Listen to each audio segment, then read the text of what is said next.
Assalamualaikum warahmatullahi wabarakatuh. Perkenalkan, nama saya Tri Aprilani Sulistianingsih, NIM 185211218, kelas MBS 4F. Di sini saya akan menerangkan materi terkait dengan syariah. Apa sih perbankan syariah itu? Pengertian perbankan syariah yaitu, secara eksplisit, Al-Quran tidak menyebutkan istilah bank sebagai suatu istilah lembaga keuangan.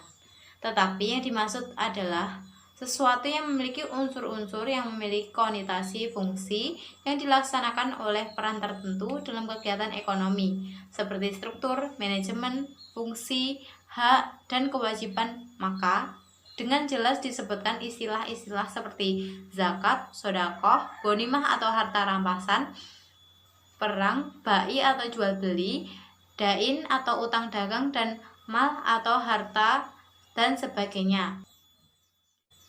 Perbankan syariah sendiri terbagi menjadi beberapa fungsi. Yang pertama yaitu untuk penghimpunan dana, dan yang kedua yaitu tentang penyaluran dana. Berikut merupakan pemaparannya. Yang pertama yaitu tentang penghimpunan dana. Apa sih penghimpunan dana itu? Berikut merupakan pengertiannya. Penghimpunan dana adalah suatu kegiatan usaha yang dilakukan pihak bank untuk mencari dana dari debitur yang kemudian akan disalurkan kepada pihak kreditur dalam rangka menjalankan fungsinya sebagai intermediasi antara pihak debitur dengan pihak kreditur. Dalam bank syariah, terklasifikasi penghimpunan dana yang utama tidak terletak pada produk, melainkan prinsip yang digunakan berdasarkan fatwa Dewan Syariah Nasional. Penghimpunan dana sendiri ada 3 produknya. Yang pertama adalah giro syariah, yang kedua adalah tabungan syariah, dan yang ketiga adalah deposito syariah. Untuk giro syariah sendiri, yaitu giro adalah suatu simpanan yang penarikannya dapat dilakukan setiap saat dengan menggunakan cek atau bilet giro atau sarana perintah pembayaran lainnya dan pemindah bukuan. Untuk teorinya sendiri, prinsip-prinsip akad yang digunakan produk giro syariah, yang pertama yaitu prinsip atau akad wadiah. Prinsip atau akad wadiah yang diterapkan untuk produk giro syariah adalah wadiah yad domanah, maka implikasinya sama dengan hukum qard, yakni nasabah bertindak sebagai pihak yang meminjami uang dan bank bertindak sebagai pihak yang dipinjami. Dengan demikian, pemilik dana dan bank tidak boleh saling menjanjikan. Berikut merupakan giro syariah berprinsip wadiah.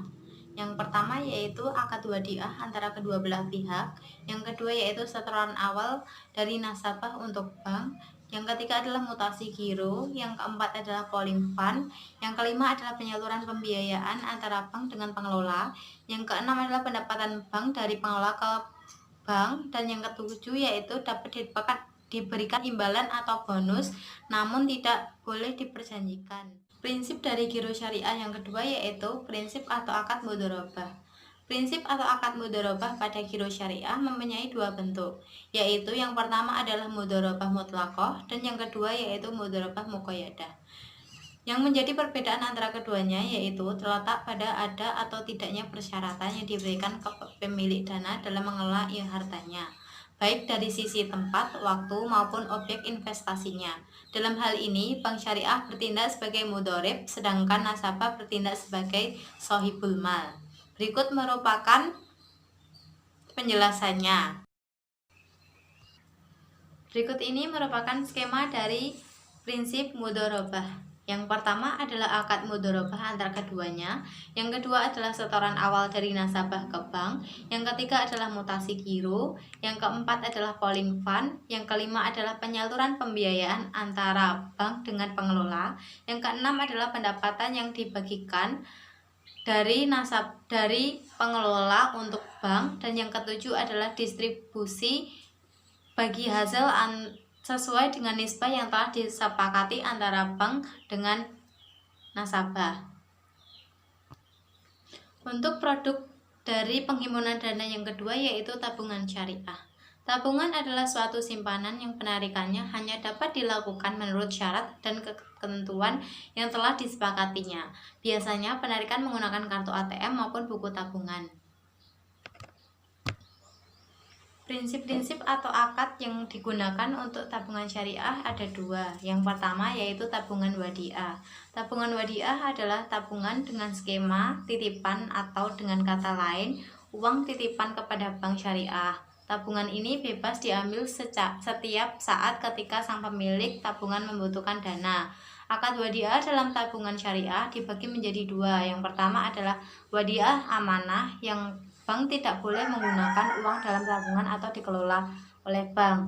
Yang kedua yaitu wadiah domanah, yaitu bank diizinkan untuk menggunakan uangnya tetapi dengan persyaratan bank harus menjamin uang yang dapat diperolehnya. Maksud dari yang kedua itu yaitu pinjaman itu boleh digunakan atau dikelola oleh bank, namun saat si pemilik uangnya itu mau mengambil uangnya, bank harus menjamin uang tersebut harus sudah ada.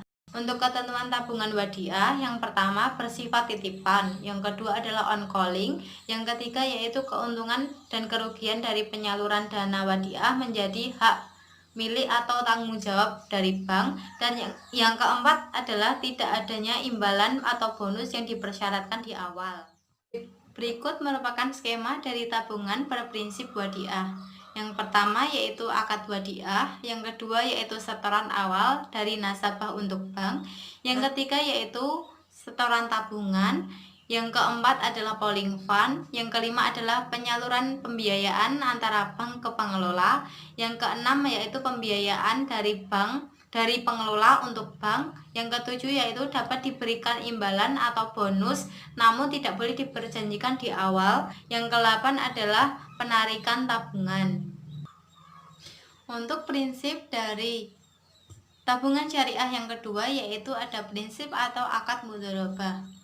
Bank selaku mudharib atau pengelola dana, nasabah selaku sohibul mal atau pemilik dana tabungan harus dinyatakan jelas tunai bukan piutang. Mudharib boleh melakukan berbagai macam usaha asal tidak melanggar prinsip syariah, dan pembagian keuntungan dinyatakan dalam nisbah serta dituangkan dalam akad pembukaan rekening.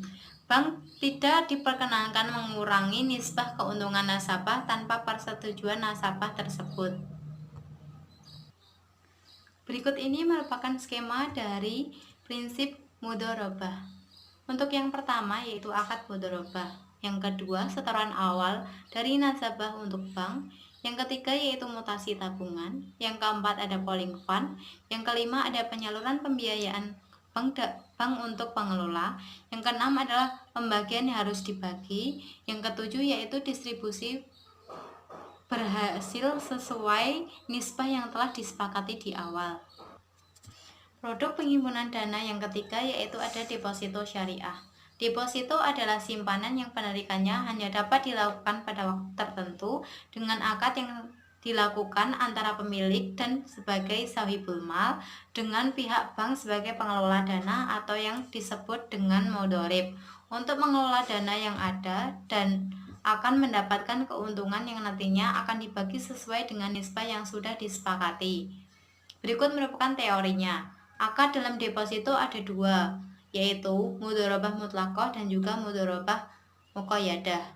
Mudharabah mutlaqah adalah nasabah yang menyimpan dananya di bank syariah tidak memberikan pembatasan bagi bank syariah dalam menggunakan dana yang disimpannya.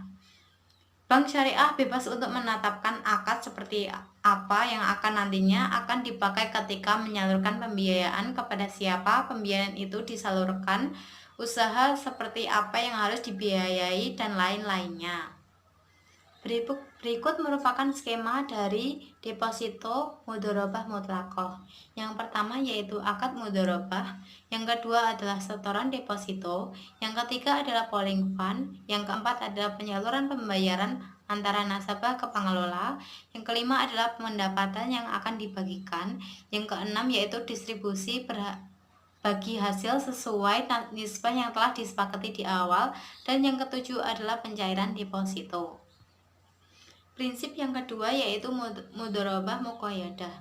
Nasabah yang menyimpan dananya di bank syariah memberikan batasan-batasan tertentu kepada bank syariah dalam menggunakan dananya yang disimpannya. Pada prinsip ini, nasabah memberikan satu atau beberapa batasan seperti usaha apa yang harus dibiayai, akad yang digunakan, atau kepada nasabah yang mana, dan lain-lain sebagainya. Berikut merupakan skema dari mudharabah muqayyadah. Yang pertama yaitu akad mudharabah muqayyadah, yang kedua yaitu setoran deposito, yang ketiga yaitu penyaluran pembiayaan sesuai dengan persyaratan yang telah disepakati, yang keempat yaitu pendapatan yang akan dibagikan, yang kelima yaitu distribusi bagi hasil sesuai dengan nisbah yang telah disepakati, dan yang keenam adalah pencairan dari deposito. Penyaluran dana. Apa sih penyaluran dana itu? Penyaluran dana adalah dana yang didapat dari nasabah atau dari debitur yang akan disalurkan oleh bank untuk si pengelola atau untuk digunakan usaha. Produk penyaluran dana sendiri itu ada dua, yaitu yang pertama adalah pembiayaan dengan prinsip bagi hasil, dan yang kedua yaitu pembiayaan dengan prinsip jual beli. Untuk pembagian dengan cara bagi hasil sendiri ada dua prinsip. Yang pertama adalah mudharabah dan yang kedua adalah musyarakah. Untuk mudharabah sendiri yaitu mudharabah adalah transaksi atas penanaman dana dari pemilik dana atau sohibul mal kepada pengelola dana atau mudharib untuk melakukan kegiatan usaha tertentu yang sesuai syariah dengan pembagian hasil usaha antara kedua belah pihak berdasarkan nisbah yang telah disepakati sebelumnya. Berikut merupakan skema dari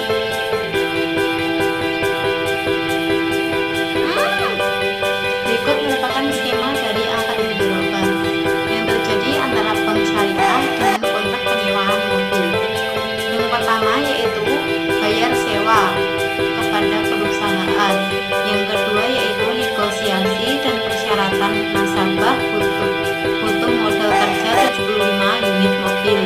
Yang ketiga yaitu akad mudharabah. Yang keempat adalah menyerahkan modal. Yang kelima yaitu mengelolanya. Untuk yang keenam yaitu usaha atau pendistribusian modal dengan keuntungan atau tingkat keuntungan dengan modal. Yang kedelapan adalah nisbah nasabah. Yang ketujuh adalah nisbah bank, dan yang kesembilan adalah pengembalian pokoknya.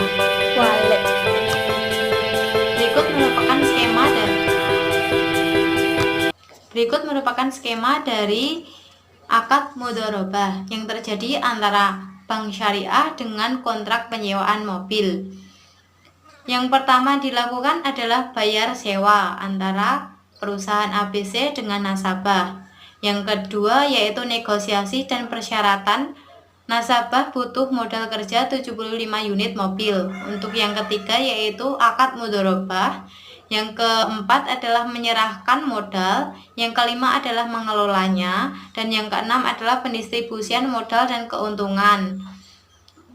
Terjadi antara usaha, tingkat keuntungan dengan modal. Yang ketujuh adalah nisbah bank, yang kedelapan adalah nisbah nasabah, yang kesembilan adalah pengembalian pokoknya.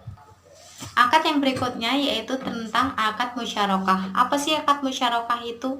Akad musyarakah adalah transaksi penanaman dana dari dua atau lebih pemilik dana dan atau barang untuk menjalankan usaha tertentu sesuai syariah dengan pembagian hasil usaha antara kedua belah pihak berdasarkan nisbah yang telah disepakati, sedangkan pembagian kerugian berdasarkan porsi modal masing-masing yang telah ditanamkan. Berikut merupakan skema dari musyarakah. Yang pertama yaitu antara bank dengan nasabah. Nasabah memberikan proposal kepada bank syariah. Yang kedua yaitu untuk nasabah kepada proyek usaha itu ada modal dan tenaga keahlian. Untuk bank ke proyek usaha itu ada modal. Untuk yang ketiga yaitu bagi hasil antara nasabah dengan bank syariah. Serta untuk yang keempat adalah angsuran yang diberikan nasabah untuk bank. Jual beli atau bai terbagi menjadi 4. Yang pertama adalah murabahah, yang kedua adalah salam, yang ketiga adalah istisna, yang keempat adalah ijarah. Untuk murabahah sendiri yaitu atau al-bai bid saman ajil, lebih dikenal dengan murabahah saja. Murabahah yang berasal dari kata ribu atau keuntungan adalah transaksi jual beli di mana bank menyebut jumlah keuntungannya. Bank bertindak sebagai penjual, sementara nasabah sebagai pembeli. Harga jual adalah harga beli bank dari pemasok ditambah keuntungan atau margin. Nah, berikut ini merupakan skema dari murabahah yang terjadi, yaitu tentang syarat penyerahan barang antara bank syariah dengan nasabah, yaitu negosiasi jual beli barang.